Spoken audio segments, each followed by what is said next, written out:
Serial Swaragini में एक बहुत बड़े सच का खुलासा होने वाला है। लक्ष्य को पाने के लिए रागिनी कई दिनों से अपने परिवार के साथ गंदा खेल खेल रही थी और नकली मखौटा लगाकर सबके प्यार का फायदा उठा रही थी। लेकिन शुरू से ही स्वरा और संस्कार उसके गंदे इरादों को जानते थे, लेकिन कोई भी उन पर विश्वास नहीं कर रहा था। लेकिन अब रागिनी का सच सबके सामने आ गया है, जो बहुत जल्द परिवार वालों को भी पता चल जाएगा। टेलीविजन के मोर अपडेट्स के लिए देखते रहिए हमारा चैनल।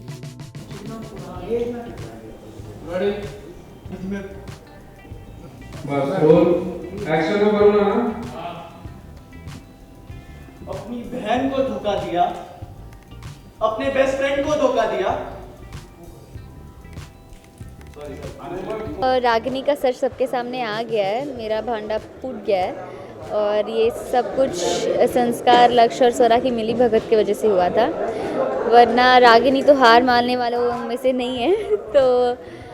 तो हाँ, सच बाहर आ गया है। अब लोगों के रिएक्शन सिर्फ एक्सेप्ट करने हैं, क्योंकि जिसके लिए ये सब किया है वही अब है नहीं साथ में। तो शायद अब रागिनी सुधरे, कुछ अच्छा करे, देखते हैं। लेकिन स्वरा और संस्कार से गुस्सा नहीं आ रहा है कि इस तरह से सच बाहर। ऑफकोर्स इनिशियली जब मेरा सच बाहर आता है तो संस्कार और स्वरा पे गुस्सा आता है कि आप लोगों ने मतलब धोखा देके।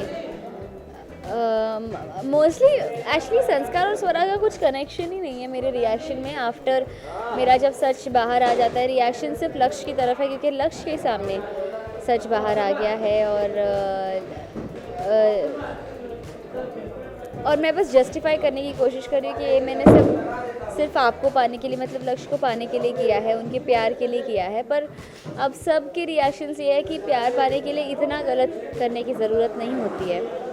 तो अब बस यही है।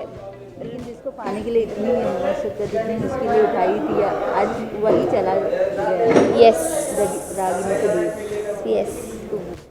तो क्या अब दुख हो रहा है, मतलब इतनी मेहनत की जिसको पाने के लिए, वही अब नहीं है। अपनी बहन से नफरत मोल ली, अपने घर वालों से नफरत मोल ली, बहन को मारने तक की कोशिश कर ली। जिस इंसान के लिए ये सब किया, अब वही मुझसे नफरत कर रहा है। तो अब कुछ एम ही नहीं है लाइफ में। और अब इनफैक्ट मुझे ये भी, मतलब मैं स्वरा को ये भी बोलती हूँ कि मतलब तुमने सही किया मेरे साथ। मेरी अक्ल ठिकाने लाने के लिए मुझे ऐसे ही किसी झटके की ज़रूरत थी। तो मतलब अभी जाके रियलाइज़ हो रहा है कि मैंने गलत किया है और बाकी सब ने जो कुछ भी किया है वो हमेशा से सही किया है। सबसे माफी मांगेगी और सारी चीज़ें करेगी। ऑफकोर्स नहीं, रागिनी को तो खुद ऐसे लगता ही नहीं कि वो माफ़ी मांगने की भी लायक है। मतलब ऐसी हरकतें की है कि माफ़ी भी मांगी नहीं जा सकती। मतलब उसे अब खुद से घिन आने लगी है। She is guilty. Yes, absolutely very guilty. Thank you.